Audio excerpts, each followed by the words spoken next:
And again, welcome to new faces in the audience. It's a great organization. I'm really thrilled to be part of this. I appreciate the opportunity to share my thoughts with you all, but I particularly welcome the folks who are new.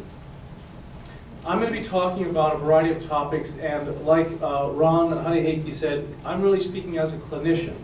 I have great respect and awe for the scientists in our midst who can actually understand a lot of what we're doing.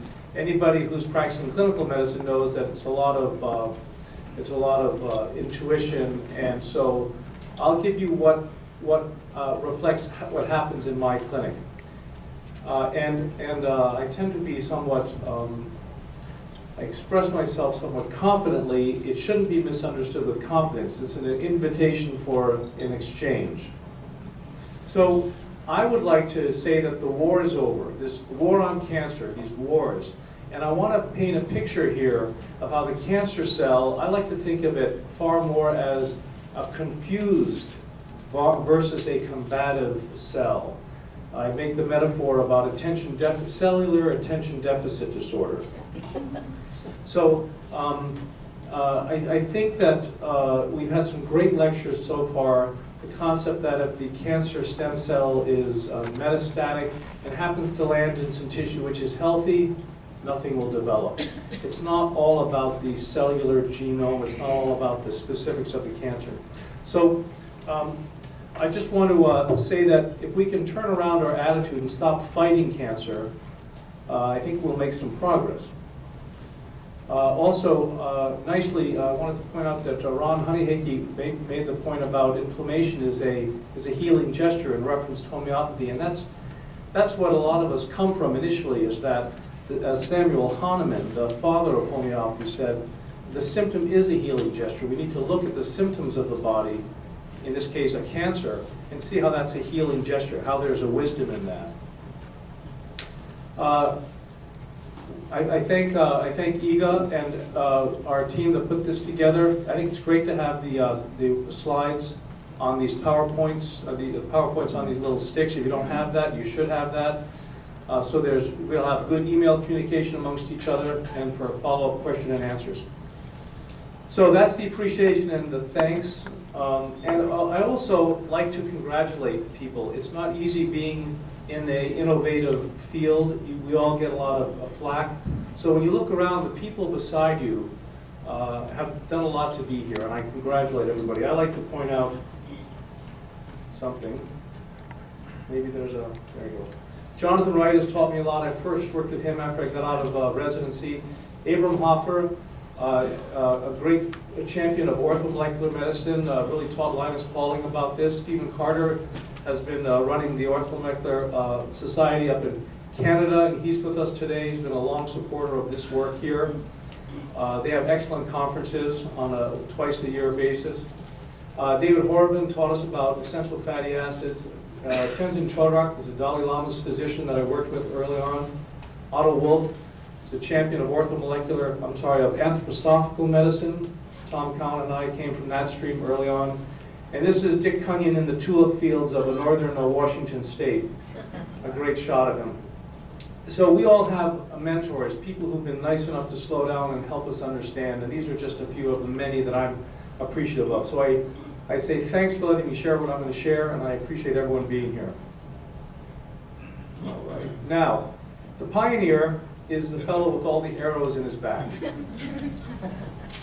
So I was going to dedicate this talk to my friend Peter Duesberg, who is clearly a pioneer, and he'll be talking tomorrow.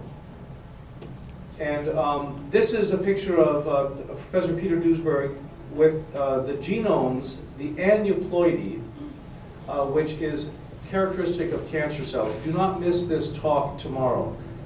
He will tell you about a speciation issue and how, among other things, cancer, since they do not have typically the 46 chromosomes in a cancer cell, that it's really something quite different than we're used to thinking about.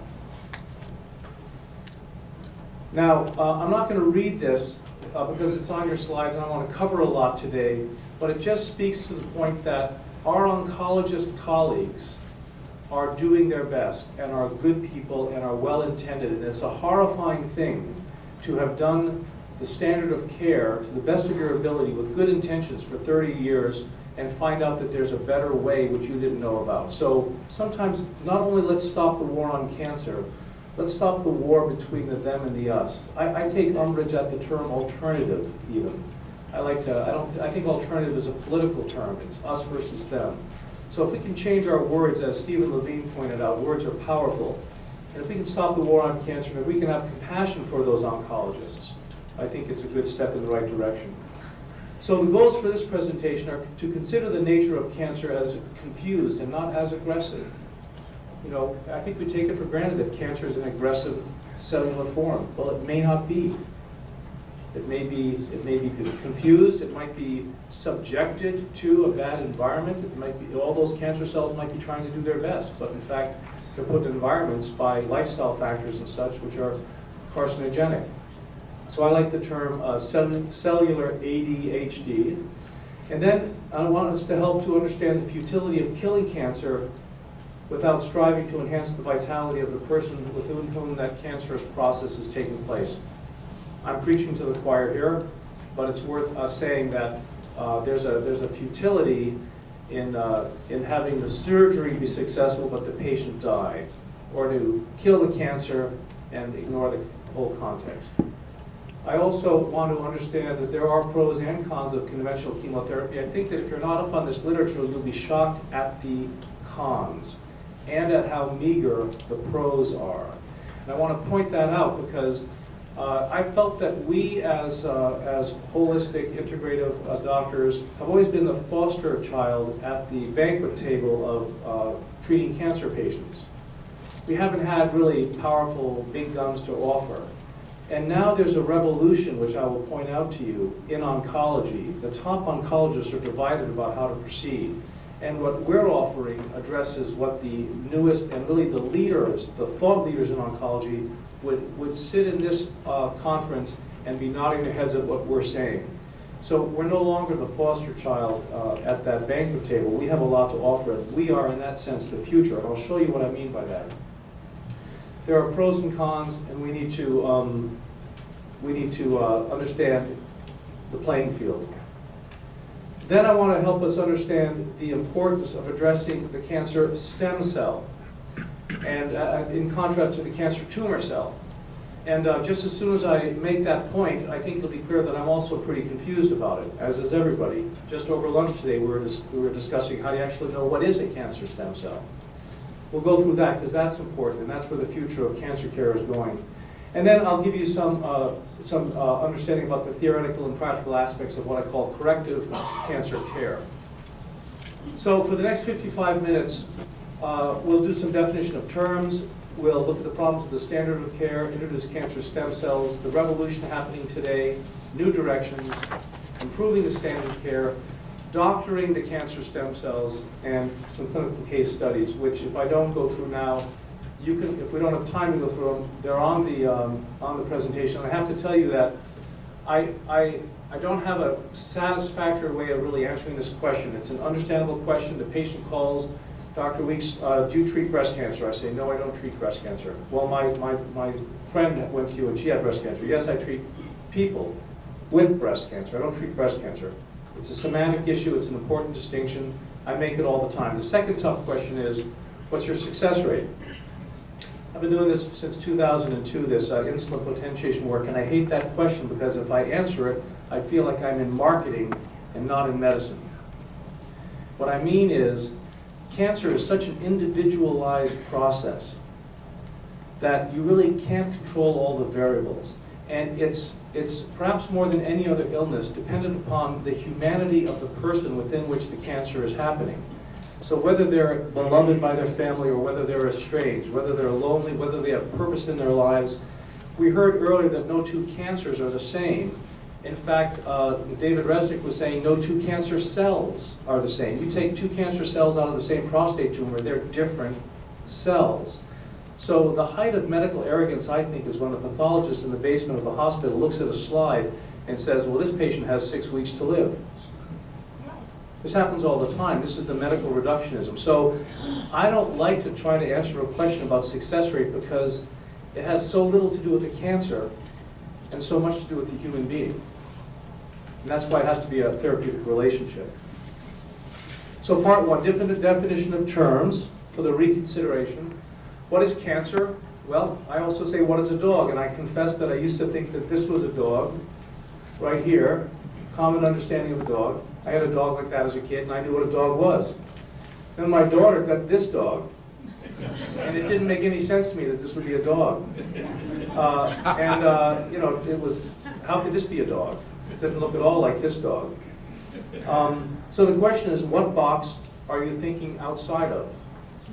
We all think we're thinking outside of the box, but often we'll find, if we're careful, that there's another box within which we're still thinking.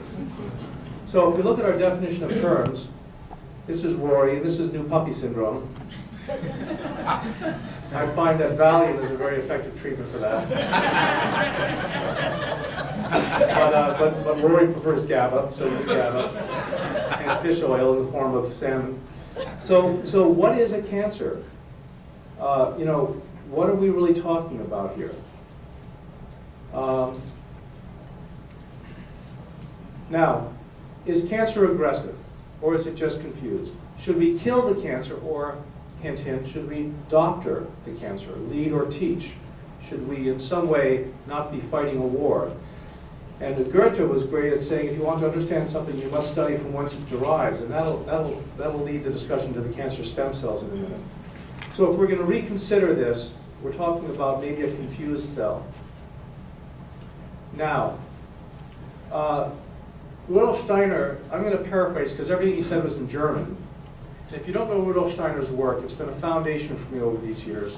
I'm very grateful for what I learned through studying his work. But the concept of paraphrasing is that malignancy is an antisocial expression on the cellular level which is free from any higher level of integrated control. And I heard that years ago. It's kind of an antisocial component. It's not with the whole game plan. That's what a cancer is. And immediately I thought about this, ADHD. Now here are a bunch of kids who are making a ruckus. Should they be hit? Should they be given chemotherapy? Or should they be maybe taught? Now, of course, that's a rhetorical question. I'm not suggesting anybody hit any kids.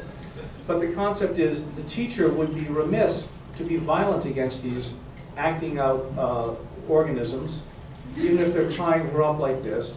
And it's really a challenge for doctors to actually doctor not just the patient, but also the family that the patient's in. We know that, family therapy work.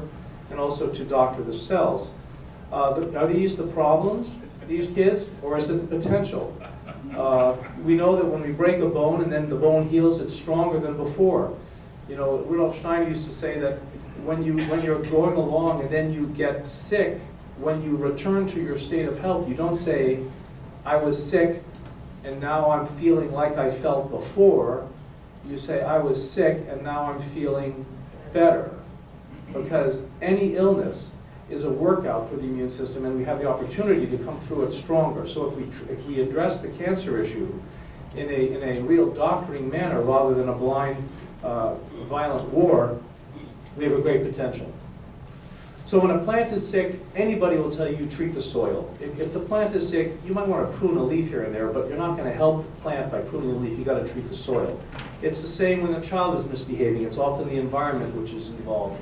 And then when you discover cancer, the concept here is don't treat the cancer cell, treat that process.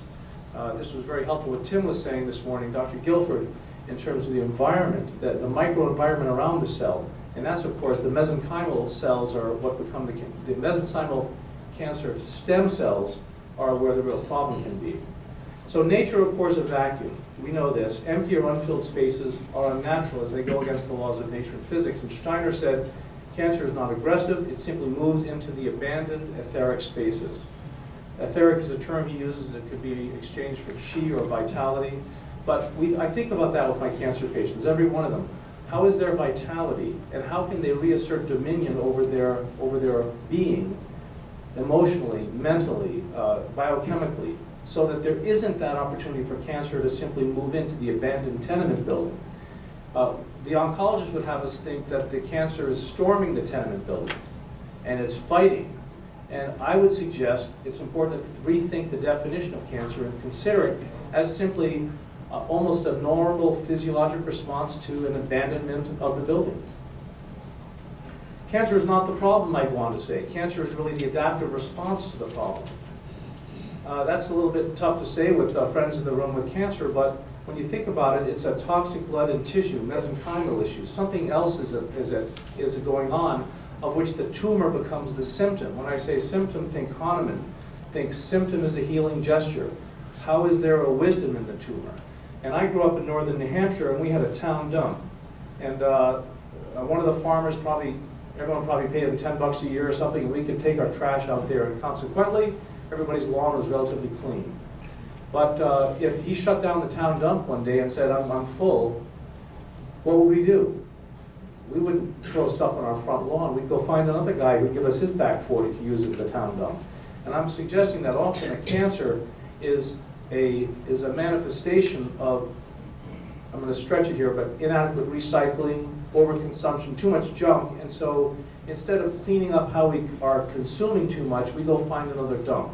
You cut off this breast for the cancer, and you say to the patient, you're fine, no more cancer. Sure enough, within a year, there'll be cancer in the other breast. If you don't address the cancer process, it'll come back. We see that far too often. So I like people to understand when cancer strikes, so to speak, and I shouldn't even use the word strikes. Well, it's hard to get away from this violent, warlike language. But when cancer manifests, it's telling us something. It's a symptom which says, let's make some changes. This is an example in my backyard in northern Washington State on Whidbey Island. Here's a tumor. Now, if I knock that mushroom off of the tree, how silly would it be if I patted myself on the back and say, I just cured that tree of fungi? You know, you don't get the blossoming of this tumor, so to speak, until it's systemically in the tree. So I help my patients realize that, yes, if you're going to get their breast taken off or get your prostate removed, you know, unless you address the tree, the system upon which the tumor manifested, you know, you're just kidding yourself, in my opinion. Now, we went through this in terms of the symptom messenger, and then what I wanted to make the point is, don't kill the messenger. You know, listen. When the kid is acting out, something's going on. When the cancer is acting out, something is going on. So part two is the standard of care. Let's go through that quickly. There are pros and cons of conventional chemotherapy. The pros are obviously also the cons. Powerful drugs effective in killing cancer tumor cells are also effective in killing other fast-growing cells. The average cost, the average oncologist marks up his drugs 400%, I'm told. There's a low effectiveness rate. And most significantly, what you have to understand with chemotherapy and radiation is it does not affect the cancer stem cells. A lot of what I'm going to be saying about cancer stem cells, I will refer you to Max Wicha, W-I-C-H-A. There's some excellent YouTube videos where he's describing this, he was the gentleman that first taught me about cancer stem cells. He's the distinguished professor of oncology, University of Michigan Comprehensive Cancer Center. Nothing alternative about this guy. Problems with conventional chemotherapy. Well, obviously, if you're going to get an adequate cytotoxic dose, you're going to get systemic side effects. There's a lack of tissue specificity for chemotherapy, multiple tissue and organ toxicity, and the little reported fact that chemo and radiation do not kill cancer stem cells, and that 99% of the cells in a cancerous tumor are non-cancerous. Let me describe what I'm saying there. If we were to start a rally or a riot or an occupation or an Occupy San Francisco, there's going to be a few ringleaders, and then there's going to be a bunch of invested people, and then there's going to be mostly just innocent bystanders who are kind of not so invested but will show up. Any police force can tell you that this is kind of the breakdown. It's the same, I think, in a cancer. You have the cancer stem cells, which are really the only cells which can metastasize. I didn't know that about 4 years ago. According to Max Wicha and these researchers, only cancer stem cells metastasize. So if that's the case, we have to realize that, and you'll see a slide in a little bit, a colleague at at Mass General Hospital in Boston says, is tumor shrinkage the gold standard for success? And the answer is no. I'll go through why. We have to focus on the cancer stem cells, and conventional chemo and radiation are not in any way affecting cancer stem cells. Now here's something which was published by Morgan and Ward and Barton in 2004. Fact, approximately 2% of all cancers respond to chemotherapy. Conventional chemotherapy hurts more than it helps. Opinion, the overall contribution of curative and adjunctive cytotoxic chemotherapy to a 5-year survival in adults was estimated to be 2.3% in Australia, 2.1% in the US. Chemotherapy only makes a minor contribution to cancer survival.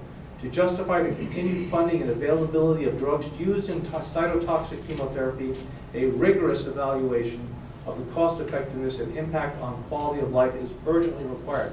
Now, there have been, this is 2004, there have been many articles since then which reflect this same concern. I live on an island. My patients come from off island, and I say to them, now you're going to go get on the ferry to go back to the mainland. I should tell you that that ferry has a 2.3% chance of successfully meeting the other side, of successfully docking the other side. How many of my patients would get on that? 2.3%. So I'm not going to make it so simplistic, but I just want you to know that what we're offering in terms of antioxidants with chemotherapy and some of the other things we're hearing about, it's not as if we're offering that to a system which already has an excellent solution ongoing. Everybody needs to work harder to help with cancer patients. And some of the statistics show that the conventional chemo and radiation are not that effective. Why do cancer cells resist chemotherapy? I'm not going to go into this right now based on time, it's there, but there's a whole lot of very, very adaptive mechanisms where the cancer cell is resistant or will mutate. This happens almost immediately. Peter Duesberg's slides tomorrow will describe this a little bit. And when you realize, if you think in terms of the cancer being a messenger, as the symptom being something which is trying to do you a favor, trying to get you to change your lifestyle or whatever, then how nice that it would be resistant to our futile efforts to try to kill it, so we can ignore the message. I think that in this audience we'd all agree that, as Frank said early on, if we're doing our job well, these things wouldn't be happening in the first place. We shouldn't be focusing on the chemotherapy and so forth. So one of the questions is, why do cancers resist chemotherapy?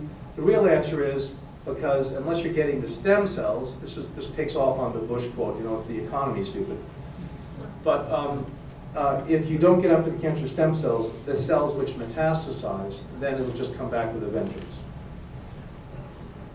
Okay, so what would be the ideal elements of a solution to this chemotherapy dilemma, where the chemotherapy is not very effective and quite toxic? Well, you want to develop a method of differentiating the cancer cell population from the normal stem cell, or from the normal cell population. This gets into a brief overview of insulin potentiation therapy. I was trained in 2002 to do insulin potentiation therapy. I find this a very, very, very effective instrument in helping people who are dealing with cancer. For the most part, it can be administered in an effective way to kill cancer and a very low side effect profile. I would encourage anyone interested in paying attention to this to study this. It's a very simple, elegant technique. I'll go through it quite briefly. But what it does, you'll see, is that it does differentiate the cancer cell from regular cells.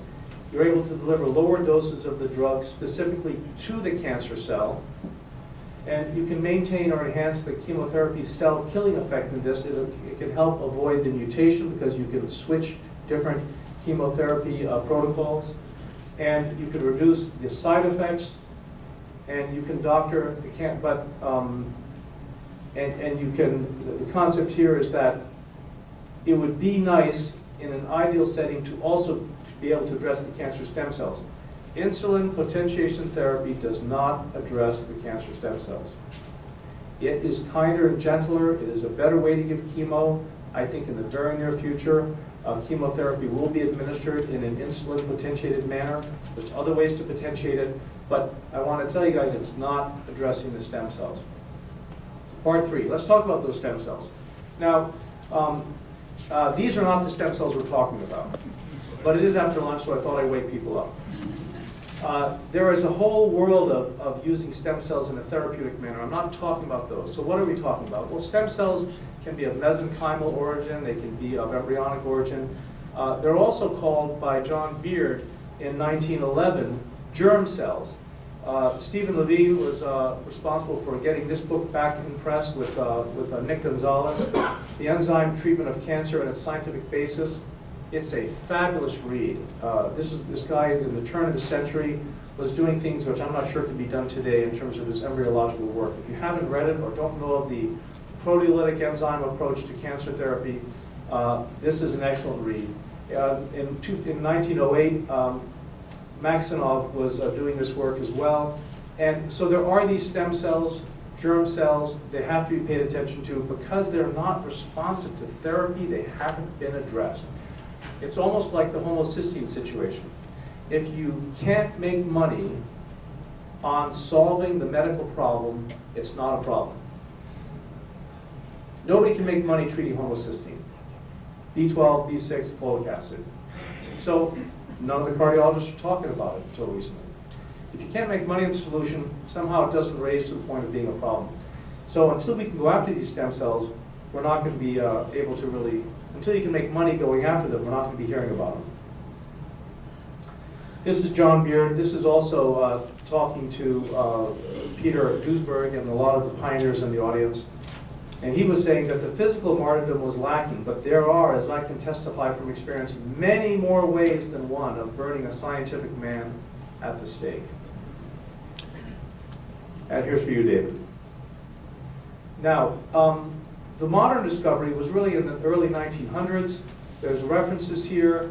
There are a lot of ideas about which cancers follow the model and which don't. Dogmas are being created at a furious rate, with ideas that people find intuitively attractive getting repeated to the point that nobody remembers that they've never actually been tested.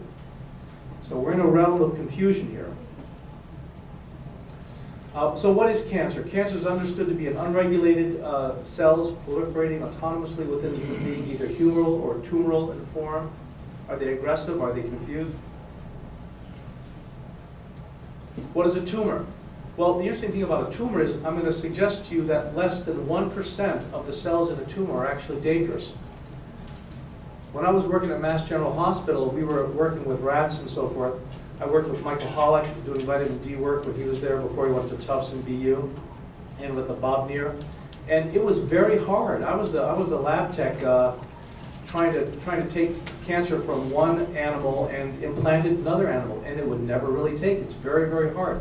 It's 1 in 1,000 cells in a cancer, really, that can be contagious, so to speak, or you can transfer to another person. Those are the cancer stem cells.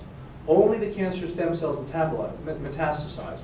Now, I want to remind you that when I say something like this, I'm not the researcher. I'm the clinician trying to apply research I read about in a rational way and prima non nocere, to do no harm. And the point remains, what the heck is a stem cell? The person who says only the cancer stem cells can metastasize, that's going to be Max Dean in Stanford. Excellent article, Therapeutic Implications of the Cancer Stem Cell Hypothesis, available on my website. But even though I'm telling you this about cancer stem cells, I'm also reminding you that it's hard to know what a cancer stem cell is.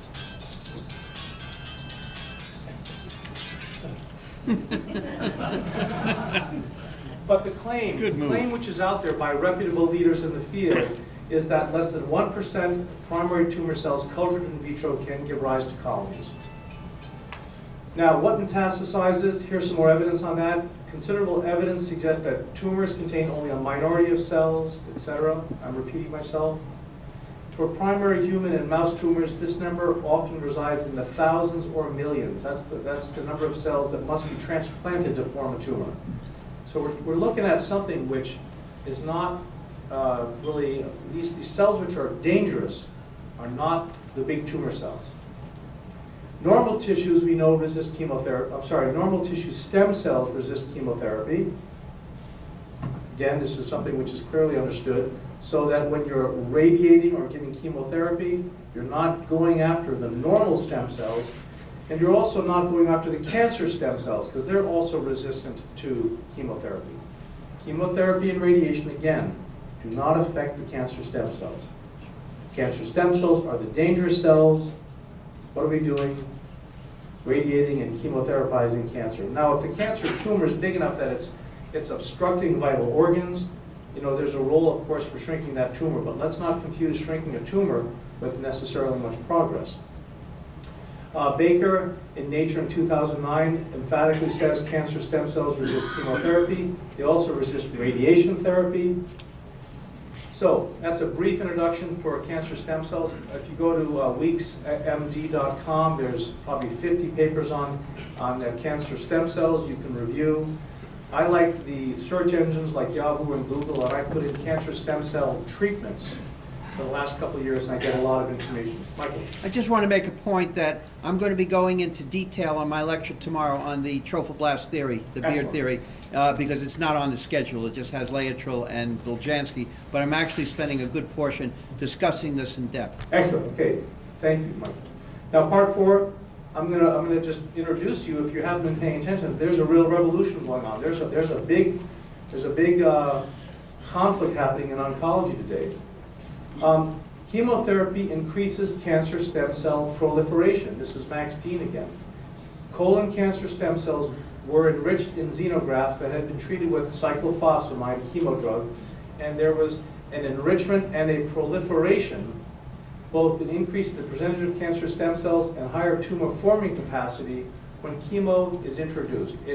Now we're saying, number 1, chemotherapy doesn't affect cancer stems, chemo and radiation don't kill cancer stem cells, and now we know that chemotherapy aggravates and exacerbates cancer stem cell activity.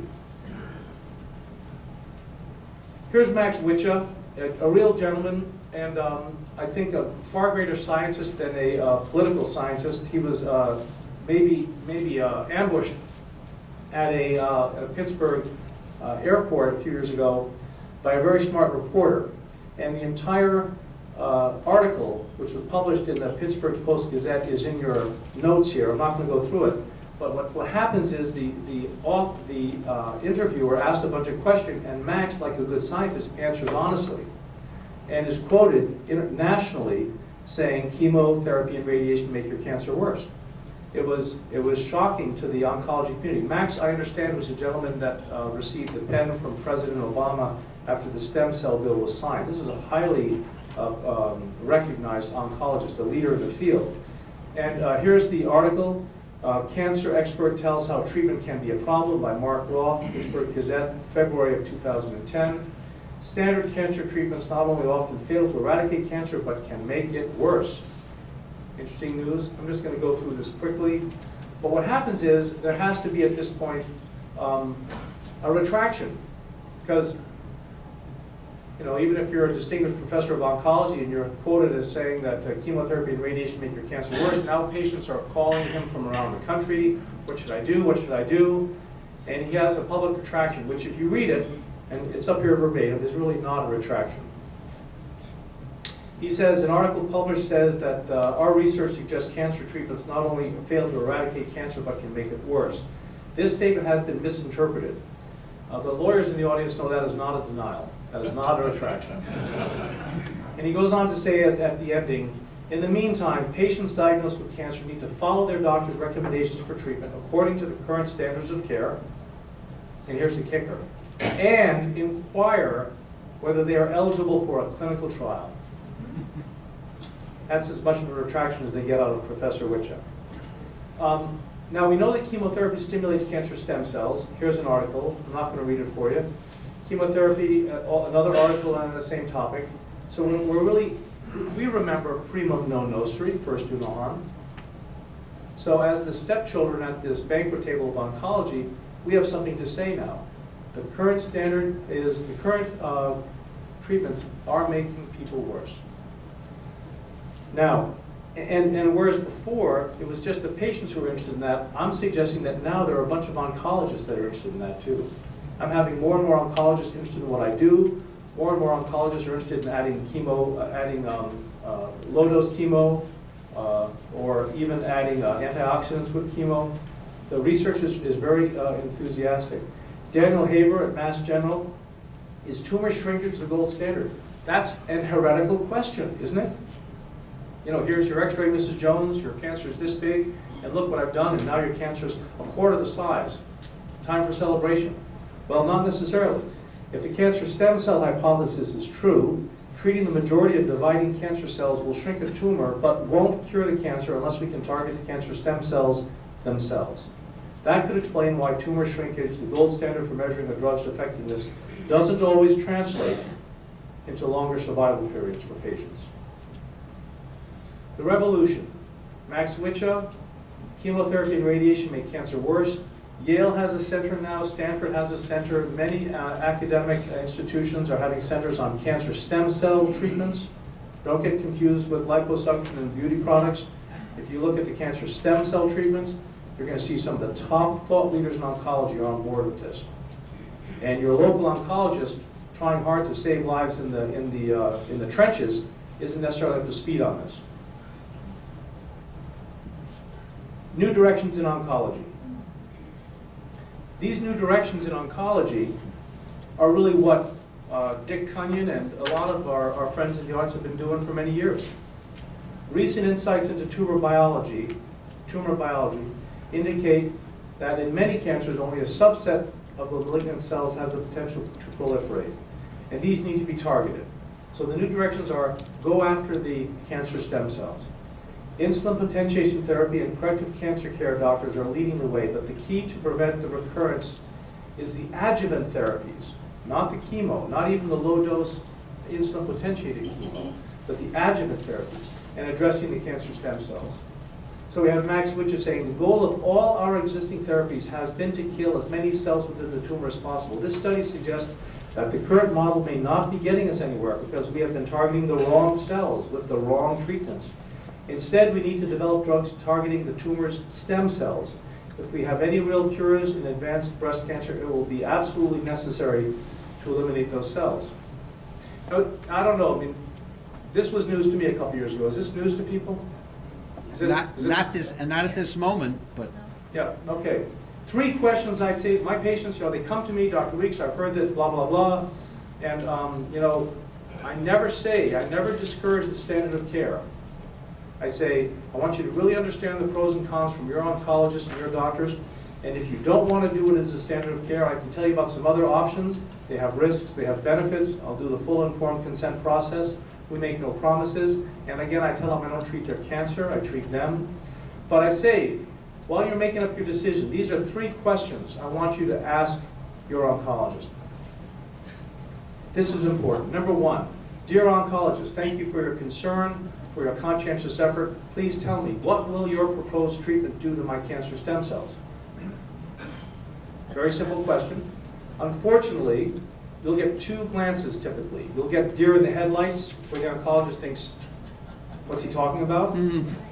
Or you'll get kind of a, I'm busted kind of a glance.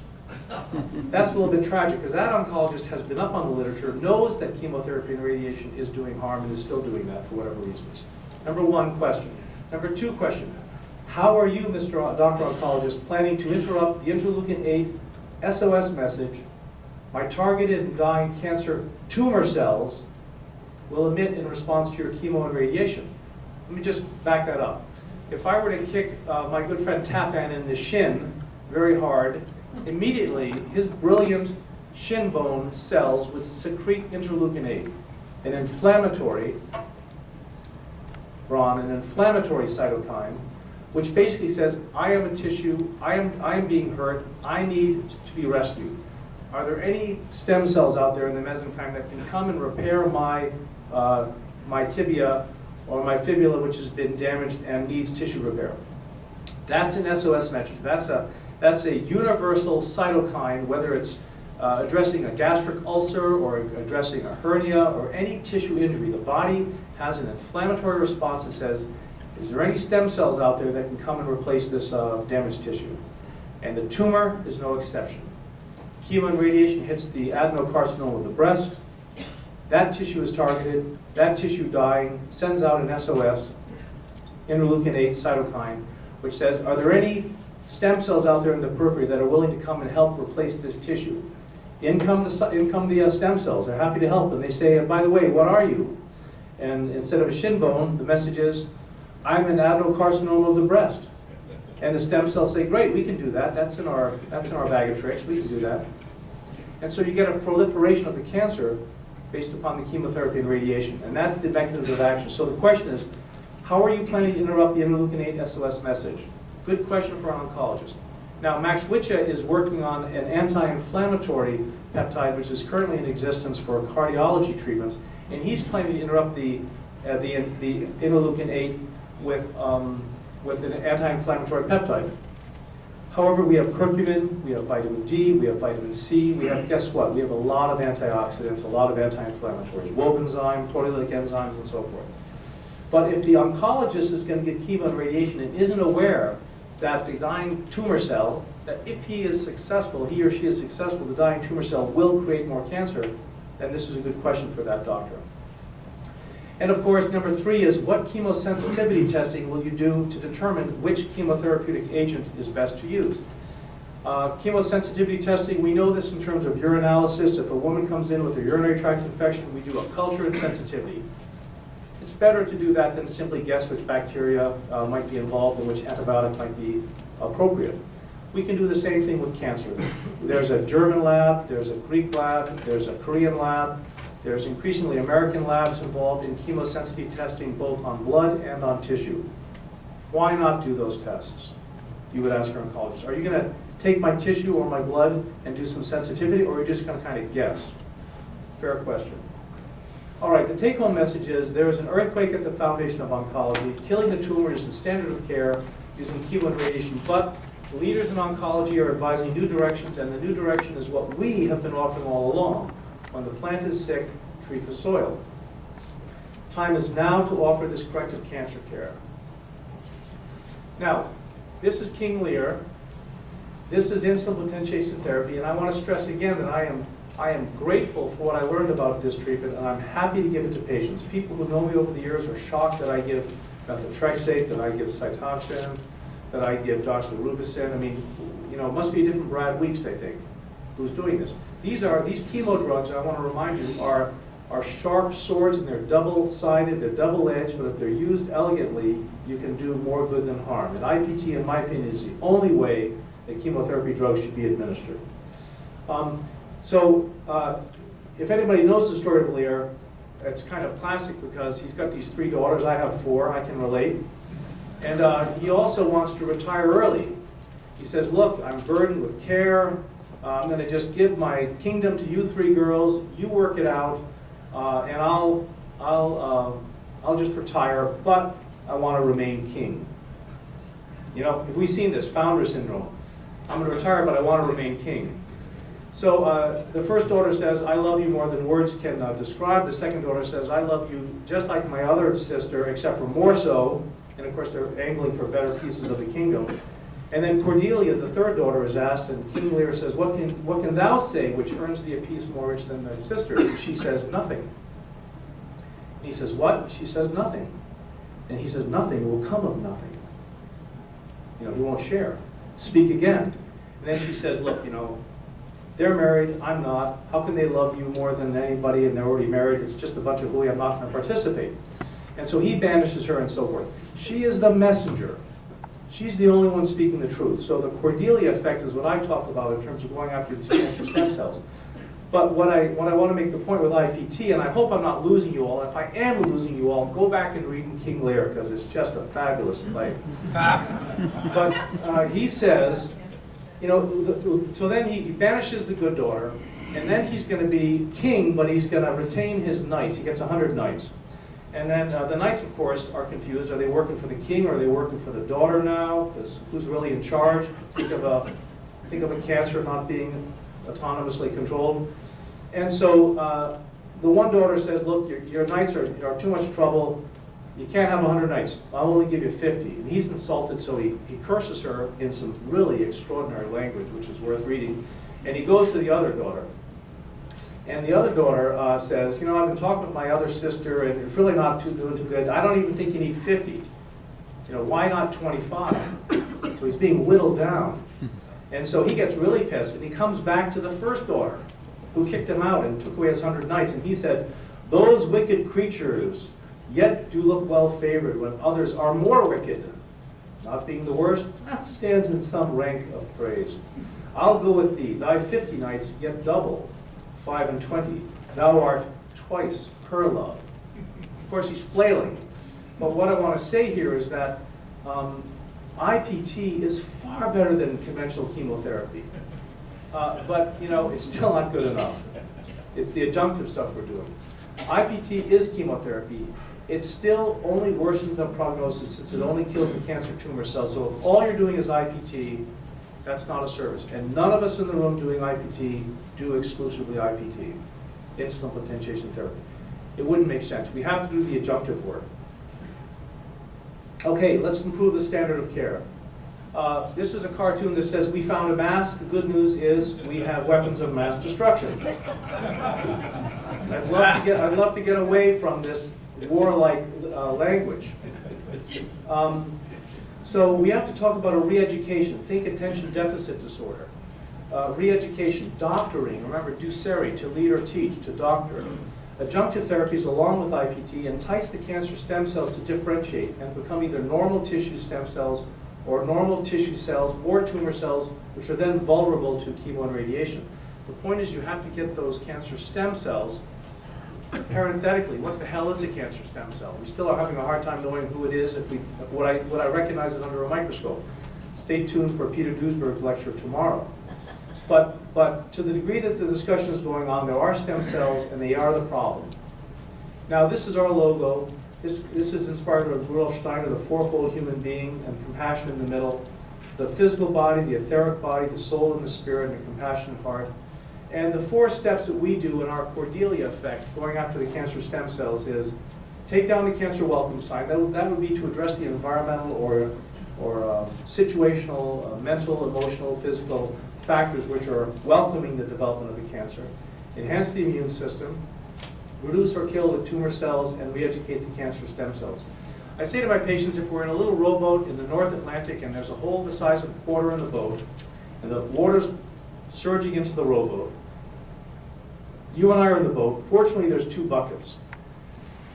Well, let's start bailing, right? I mean, we're in the middle of the Atlantic, the boat has a hole, it's leaking, let's start bailing. But if that's all we do, just bail, we're going to get tired, we're going to sink, and we're going to drown. I would suggest to you that conventional cancer, chemotherapy, radiation, surgery, is just bailing that boat. If Len and I were in the boat, he'd say, "Look, why don't you bail twice as hard and I'll go plug the hole?" And that's what we have to offer our patients. Now, when your car breaks down, you have an important choice. You can call a tow truck if you have AAA or something, or you can correct the problem. This metaphor works with people. Why call a tow truck if you're low in gas? Well, why take drugs if you just need zinc? Or whatever you're deficient in, let's replenish that. Or whatever you're toxic in, let's reduce those deficiencies. Maybe you need gasoline in the tank, or maybe you got to put air in the tire. Correct the problem. Folks, you and I know there's no money in that because you're not selling prescription patent pharmaceuticals, but patients are understanding this. An example would be if there's a pain in the buttock, the standard of care is you prescribe pain medications. That's easy. You got pain, now I got 5 or 6 pain meds. Let's talk which one. If the problem persists, you increase the dosage. If it continues, you refer to a psychiatrist. Eventually rehabilitation because you're addicted to pain medication. And you rarely check to see if the patient is sitting on a tap. Sid Baker taught me this years ago, there's the 1 tack and the 2 tack problem, but it's still a tack. So let's not give pain medications if we can get them off the tack. What do we do in corrective health, orthomolecular? We delay prescribing the medication, we take a history, we see if the patient's sitting on a tack. If so, we teach the patient about tacks. And then we also teach how to avoid sitting on tacks. And that's an important intervention, I think. Taking down the cancer welcome sign, we're trying to eliminate toxins and so forth, reduce inflammation, lifestyle changes. I talk about the NEP, nutrition, exercise, and thought. I'm not going to go through this because it's not going to really be teaching you anything, but it's my thought process on it. The essence is that nutrition isn't just what you take in your mouth, it's what you put on your skin, personal care, stuff coming into your system. And exercise isn't just Pilates and stuff. It's, so to speak, doing justice to what comes in. So if you hear a good story, you should tell a good story. If you have an intuition, you should take action. There's an exercise is a metabolic process, doing justice to what comes in. And that enhances the immune system. You can refer to these are some of the things that work, Thymravit, things that I use, vitamin A, vitamin D. Here's what's interesting now. Let's potentiate chemotherapy. I'll tell you quickly about insulin, but there's other ways to potentiate chemotherapy. So if your patients are going to get chemo, they should know that fasting in and of itself potentiates the effect of chemotherapy. There's excellent literature on that. Coincidentally, insulin potentiation patients are fasting when they come in. So that's a good thing. But metformin goes after those cancer stem cells and is a chemopotentiating agent, as is sulforaphane, which is the broccoli extracts and so forth. Aspirin, guess what? It's a chemopotentiating agent. There's literature that suggests that you would be wise to have the oncologist that's working on the patient, even if they're not going to do your treatments, to be aware of these things. Fish oil as well. Vitamin C has been shown to potentiate chemotherapy agents, many more. Now, the insulin potentiation therapy, in a nutshell, it does a lot of science here. And I'll say that one oncologist was upset about what I was doing, reported me to the state medical board. I submitted the case to the state medical board as we're obligated to do. I also do a lot of patient education. That's all part of my medical record, folks. Scientific literature supporting what I do is in the medical record. So when the state wants the medical record, they got the science. These people had about, for this one case, the state medical board had to go through about 2 inches of medical records and about 3 inches of scientific references. They just dismissed the case. They didn't want to touch it. I got a letter saying what you're doing is not breaking any laws. Because what they read, if they did take the time to read it, they read that insulin potentiation therapy utilizes insulin to modify these mechanisms of malignancy. It selectively targets cancer cells. It enhances anti-cancer drug effects. At very low doses of chemotherapeutic agents, it eliminates the dose-related side effects. And as I said, the difficulty is it doesn't address the stem cells. But if we look at this, in essence, there's 3 ways to pay attention. First of all, it makes the cell membrane more permeable. Insulin makes the cancer cell membrane more permeable than the regular cell membrane. That's a good thing. That helps with targeting chemotherapy. The second thing it does is it kicks the cancer it kicks the cancer cell into the S phase, into the synthesis phase. You may or may not know that if you give chemo to a bunch of cells and they're not in the synthesis phase, the chemo will not affect them. It'll wash over them and go beat up the hair follicle cells or other fast-growing cells. So insulin takes a cancer cell and orchestrates the whole group to get it to the synthesis phase, the vulnerable phase for chemotherapy to be effective. This is brilliant. And then it also works in terms of cell differentiation, so we end up having kind of a smart bomb.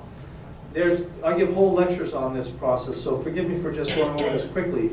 But if you remember that insulin makes the cell membrane more permeable and kicks the cancer cells into this S phase where they're vulnerable, then we have a targeted chemotherapy. 66% in the S phase compared to 37% of the controls when adding insulin. This is a pictorial image. This would be the vulnerable phase, normal cell cycle. When you add insulin, you have a much bigger target. And George Washington University National Cancer Institute say insulin does potentiate the effects of chemotherapy. So that's good information there, I think. Makes cells which would otherwise be not vulnerable, makes them vulnerable to the lethal effects of the chemo drugs. Am I going too fast? Is this okay? It's okay. It's fine. All right. Summary. No news here, but glucose is what the cancer cells use. Very interesting to hear what Dr. Guilford had to say on this. They have far greater insulin receptors than regular cells, far greater IGF-1 receptors, and so it's as if the cancer cell grows faster because it has much greater adaptive ability to eat fast. Okay, summary about insulin potentiation therapy. IPT is a chemo-based protocol using insulin as a biological response modifier, which facilitates chemotherapy. and it's used to selectively target the cancer stem cells. Low dose, low side effects. But the big news also is fasting.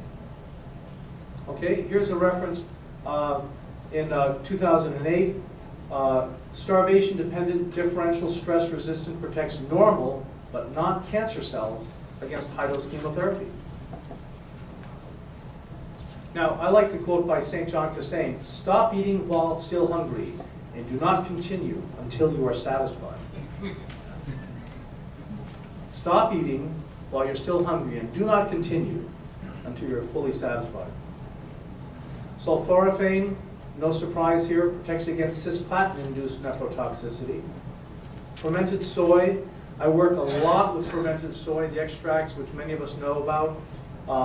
And what was interesting, in 1991, $20 million in the National Cancer Institute, and they found that there were 5 components of foods which had anti-cancer properties. They're not looking at the different foods, they're looking at the components of the foods. And they found that isoflavones, protease inhibitors, saponins, phytosterols, and phytic acid compounds all were anti-cancer in their essence, and they're all in the soybean. So I always like raw, fermented, organic, non-GMO, whole soy.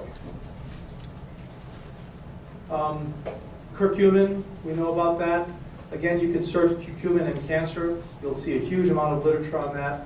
Proteolytic enzymes, a mainstay of my practice, do a lot of things, which I guess Michael will tell us a little bit about more tomorrow. Vitamin C plus K3, we do oral K2 now, but the literature's out there for vitamin C. Vitamin C has also been found to potentiate the effects of chemotherapy drugs, 1986. All right? And then oxygen. Many of you may have heard about this before, but I give all of my IPT patients oxygen at the time of the process. Robert Burke published a medical hypothesis in 2007. He said, recently discovered normal baric oxygen paradox demonstrates that renal tissue can be stimulated to increase erythropoietin production via a simple pattern of oxygen breathing at normal atmospheric pressures. So he's basically saying, you give oxygen, you don't need to give Procrit. I called this guy up. I said, this is fabulous. Tell me about what's going on, doctor. He says, well, first of all, I'm not a doctor, I'm a scientist. Really? Huh? Well, well, it was my wife. We were going broke. She had breast cancer. We were going broke with Procrit.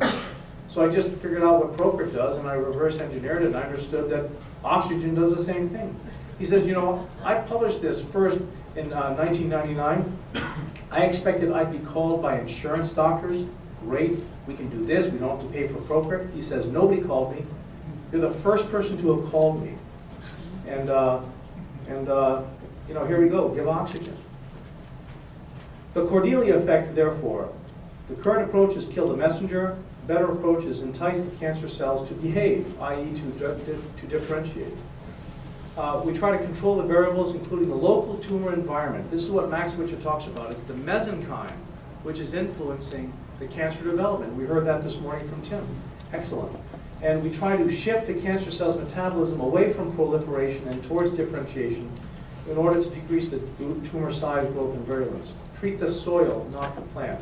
Now again, I'm a clinician. I wish I were smart enough to be up here telling you about the basic thiophosphorenzyme processes. You know, I can hold on to that stuff for a little bit. I'm busy trying to save lives by whatever manner possible. But the more you look at this microenvironment, it ain't the tumor. The tumor is the messenger. Don't kill the messenger. Stop the war. So the adjuvants, proteolytic enzyme therapy, this is what I use. Mevo, moist exposed burn ointment, anti-inflammatory agents, including propolis. Many of you know me from my honeybee venom work, but propolis is what the bees pull off of the buds of plants. Pro-apoptotic agents like iodine, soy, genistein, and so forth. Just a quick note, there is a difference between estrogen receptors alpha and beta. If you didn't know this, you've got to do your homework on this. Alpha is bad, beta is beta. You want beta stimulation. Estrogen receptor beta is hit by soy plants. Soy is not bad for cancer. It stimulates estrogen receptor beta. It does not stimulate the dangerous estrogen receptor alpha. Minimize fear and anxiety. We're not just treating a bag of biochemistry. Stop the war, correct the problem. And of course, enhance a sense of purpose and appreciation for life and love. That's the Cordelia effect. I'll go through this quickly. This is Virchow. Tumors are wounds that do not heal. Every cancer should improve. Every cancer medication should improve wound healing. I'd encourage everyone to go to Ron Honeyhacky's conference next year, where the theme is going to be cancer as a non-healing wound. Today we know that cytokines inhibit cell differentiation and they inhibit the wound healing. Anti-inflammatory agents, what Max Witch is using for interrupting that SOS message is this reprotoxin. Soy does the same thing, aspirin, there's a Lancet article 2011, oxygen, and so forth. Now, a quick reference, in breast cancer research, anti-inflammatory agents in corrective cancer care. We have interfering with inflammation, a new strategy to block breast cancer self-renewal and progression. Well, a lot of the oncologists are now thinking about the whole thing is about inflammation. So we have those tools. Aspirin, reference in the New England Journal of Medicine. Regular aspirin at low dose reduce the risk of fatal colon cancer, so forth. Here's the reference on estrogen receptor alpha and beta. We have shown that dihydrotestosterone metabolite 5-alpha, androstenedione, 3-beta, 17-beta diol is a steroid which does not bind the androgen receptors, but efficiently binds the estrogen receptor beta, the beta. Exerts a potent inhibition of prostate cancer cell migration through activation of the estrogen receptor beta signaling. So pay attention to those estrogen receptors. There's a lot of new information there. Every talk has to have a slide you can't read. I just put this in for that reason. This looks at the gene expressions with circulating tumor cells, how fermented soy affects that. The fun is that tomorrow you're going to hear Peter Duisberg say, oncogenes, totally worthless. So that would make this slide worthless. Who cares what the gene expression is? Tomorrow's going to be fun. There's some references here I'm going to zip through, but basically these 3 slides talk about the benefits of fermented soy. Apoptosis allowed to proceed, DNA repair enhanced, reactivates the P53 and the P21. Any one of these aspects of what the fermented soy does, if you were an investment banker, you would be writing me a check for this product if we could patent it. Can't be patented, it's not too much used. Reduces estrogen level and so forth. That's to be reviewed later. Okay, doctoring the cancer stem cells. Soy decreases the cytokines, all right? And we know that fermented soy transforms circulating cancer stem cells into more differentiated and therefore more targetable or treatable cancer tumor cells. Take those stem cells and make them commit to become a tumor cell. Then they can be addressed through apoptosis or chemotherapy. Anti-angiogenesis, metformin, there's a big literature on metformin with cancer in general, cancer stem cells in particular. All of my cancer patients are taking metformin the day of chemotherapy. And if you look at the whole benefit of fasting in cancer, you can be doing that more aggressively. Metformin is indicated in terms of cancer stem cells. These observations provide further evidence for the cancer stem cell hypothesis for cancer relapse. Metformin helps in that regard. New application for an old drug. It does a lot of things here, including activation of the immune system. This is metformin. Well, is it metformin or is it the effect of having less blood sugar? Fasting. Maybe you don't need metformin. Maybe you just need to be eating less, tasting more. And eradication of cancer stem cell is claimed as well. I'll go through that. Fish oil, guess what? Article just this year on the fact that a fish oil compound kills cancer stem cells. Well, golly. And that's the compound. It's the delta-12 prostaglandin J3, an omega-3 derived fatty acid. Represent a new chemotherapeutic leukemia, therapeutic agent for leukemia that targets the leukemic stem cell. So what's the next question? When are they going to make it a drug? Right? Herceptin actually targets breast cancer stem cells. Good literature there. University of Michigan again, Max Witch's work. Chrysin, which a lot of us use, that also targets cancer stem cells. So you see there's a lot of things which we are doing, we can be doing, we can add in, which will go after not just the tumor cells, but the cancer stem cells. They have a synthetic analog of chrysin, they're making an agent out of that. Summary. Cancer stem cells and cancer. Cancer mortality is directly related to cancer stem cell activity, metastasis and proliferation. Chemo and radiation do not kill the cancer stem cells. Chemo and radiation make cancers grow faster and make the cancers more virulent. Treatment of people with cancer requires adjunctive care, not just chemo and radiation. Treatment which fails to address the toxicity of the cancer stem cell is futile and irresponsible. Time is now to doctor the cancer stem cells. IPT, while kinder and gentler, must not be given unless adjunctive care is taken to minimize the cancer stem cell stimulation. Adjunctive treatment modalities represent a significant improvement over traditional IPT. It's time to doctor the cancer stem cells, both tumor and the cancer stem cells. And this therapeutic message, funnily enough, is now having receptive ears amongst our oncological colleagues because of this revolution in cancer care and amongst our patients. They're ready to hear this. Here's some references on further reading. I put you in particular interest on Max Jeans at Stanford. His paper is excellent. And here's John Beard's reference. And Nick Gonzalez did a very nice book again. Steve Levine helped pull that up to the present time. Thank you, Stephen. Part 8, clinical case studies. I'm going to go through these quickly. These are self-serving. Am I telling you about the patients that died? No. Could I? It'd be a little depressing. It's a terrible experience. So these are just some of the ones. But what's significant about all these, I'll take a couple of minutes, is that they're all PET CT pre and post verified. We have a gentleman with Hodgkin's lymphoma. He was told, don't worry, we've got an excellent success rate. It'll be 6 months of hell and then 2 years of recovery. After that, you'll be cancer-free. So he said, okay, I'm a businessman, I'll do that. He did 2 treatments, and he said, never again, I'd rather die. Terrible side effects. So his wife brought him to us, April 2010. This is all in your references, so I'm not going to take time to read through it. We have a relatively, the program involves IPT, high-dose vitamin C, alpha-lipoic acid IV, homeopathic remedies which come from Rudolf Steiner's work, oral supplements including metformin, but also niacin, your old friends, Helin, CoQ10, vitamin D, low-dose naltrexone. And then the PET in April 14th of 10. So how long was that? April? I think compared to, he had a PET in February 2nd, and 2 months later, after about 6 treatments, the impression was near complete response. And his oncologist said, my treatment kicked in. And then we did another PET CT on June 11th, and he was back into trouble, disease progression, because he stopped the protocol. Again, it's not about killing the cancer, it's about getting the patient to behave in a healthy manner. After he got this near complete response, he goes back to alcohol and sugar, goes off the protocol. No surprise, a couple months later, it's back.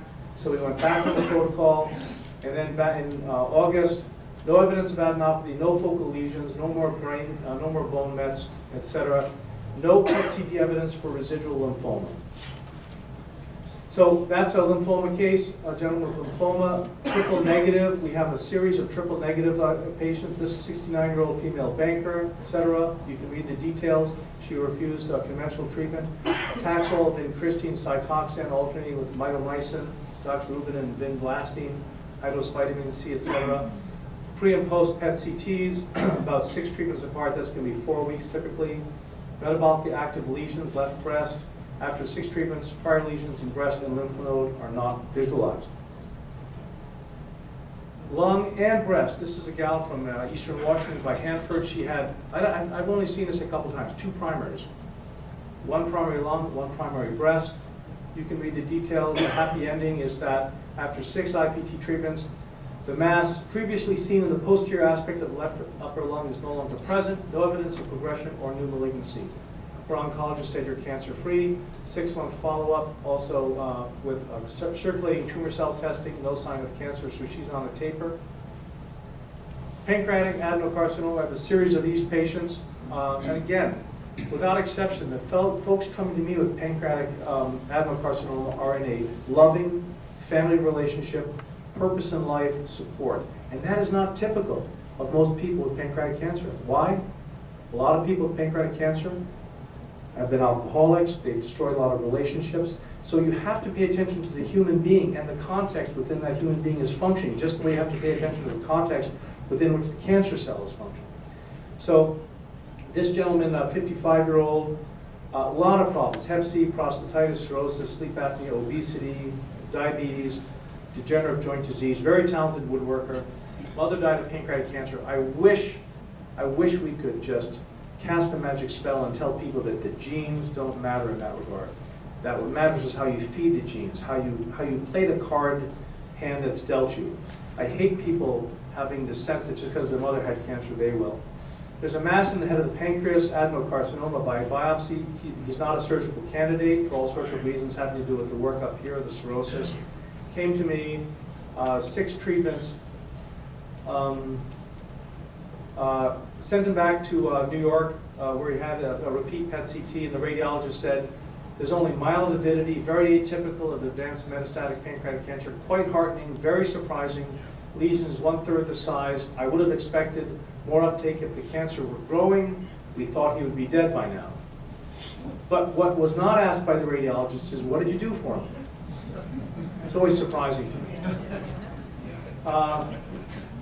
And then he's back in the clinic for follow-up as of recently. Headache, blood sugar, leg cramps, restless legs, hot flashes at night, sleep disturbance, weight loss, prostate hypertrophy, all resolved with the adjunctive work. Now, prostate cancer, 67-year-old gentleman, metastatic to the bone, all sorts of problems. You can read more closely if you have the time. Avid golfer for 57 years, since he was happily married. The oncologist said, no matter what, you're dead in 5 years. Why would anybody say that to anybody? Come on. When we talk about the power to cast a spell, it's always a gesture and a word. Why not say something like, gosh, it doesn't look good, but I'm sure as an individual we can maybe find something to do. At any rate, he was told that. The oncologist made a mistake. He said, you're going to die, put your affairs in order. And he said, you also have to give up golf. And that pissed this guy off. So he came to see me. We did some of the stuff we do, which you can go through. Interestingly, Rob Abrams here in San Francisco runs UCSF cancer work, a very outspoken advocate for medical marijuana. I'll tell you, there's a great video to look at, Run from the Cure, not run for the cure, run from the cure. You can learn about this plant. My patients get on this. I'm in enough trouble with the state medical board as a rule that I don't prescribe it myself, but inform yourselves about this. And this gentleman started sleeping through the night for the first time in years when he added the medical marijuana. Now we have no pain after the first IPT treatment. In a nutshell, I've had a series of about many prostate cancer patients, metastatic to the bone. Without exception, they all tell me after the first treatment, no more pain. Now, that's not no more cancer, but that's a suggestive experience they have. The non-glaze enzymes are tested. Thanks to Tapan Audia and that work, we looked at that, a lot of problems. After 6 treatments, sleeping through the night, first time in decades, urine streams vastly improved, the edema is 80% resolved, etc. The CT is pending, but he's currently cruising in the Mediterranean with his wife, so he's got a quality of life.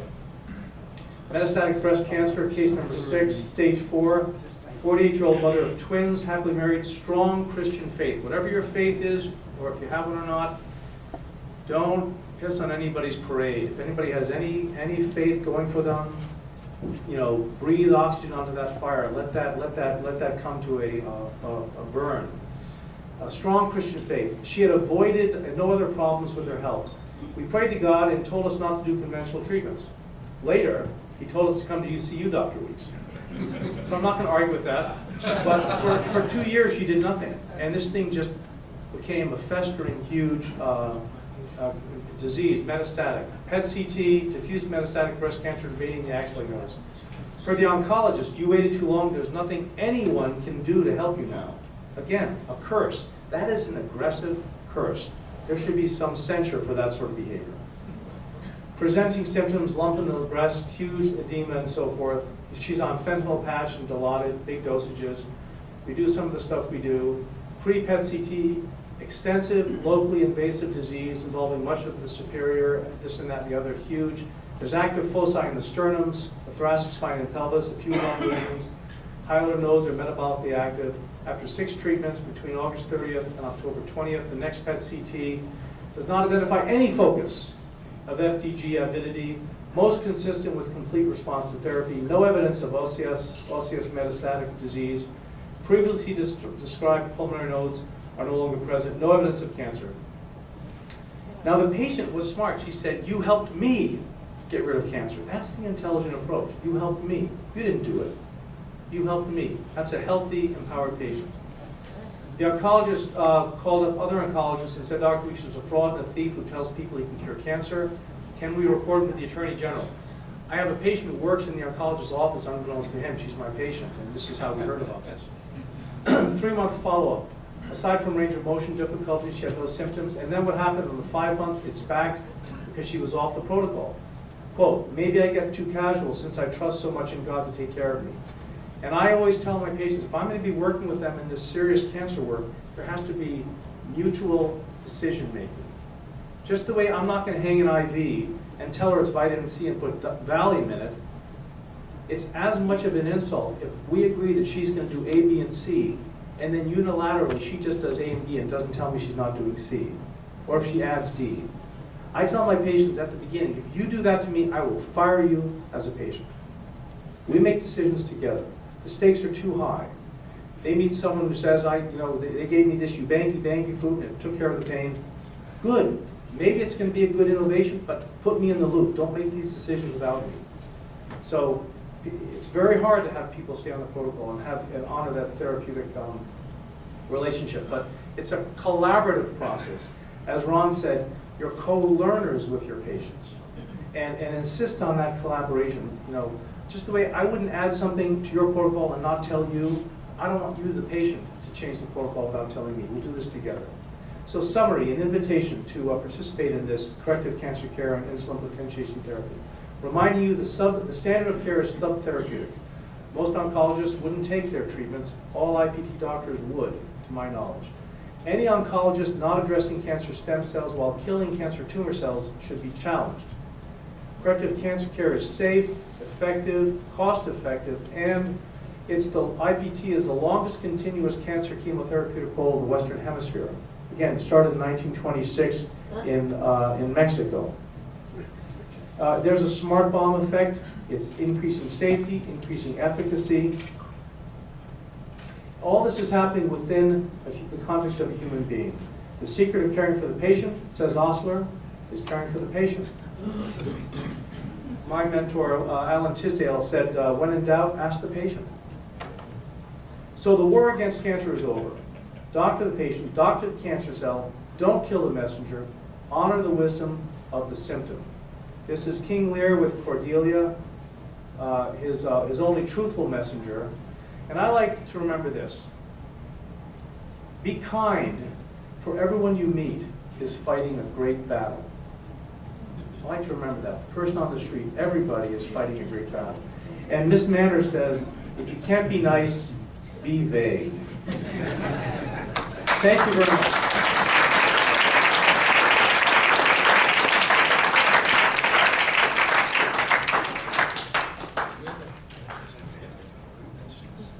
All right, so let's hold the questions for this afternoon, and we have a